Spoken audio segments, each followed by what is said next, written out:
Yo, what's up? It's your boy Making Laws, Making Music, made custom diodes. Last Con Squad presenter. Right here we got these two dioramas I did, commission.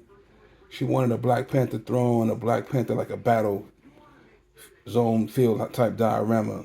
Uh, First diorama is throne diorama. Diorama is 12 inches wide, 12 inches long, and 16 inches tall.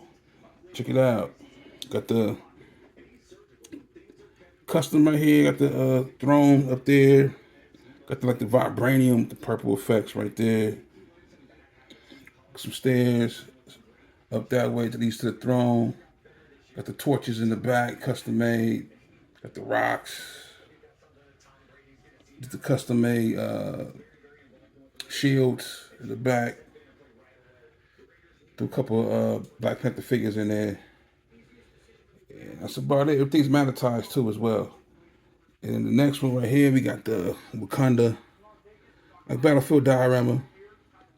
Diorama is 12 inches wide, 12 inches long, and 13 inches tall. Got the floor with the gravel, debris, grass. Got the Black Panther logo in the middle. Got the waterfall in the back with the Wakanda sign up top right there. Yeah, and that's about it. Everything's monetized on this one as well. It's your boy Making Laws, Making Music, man. Custom diodes. We out. Peace.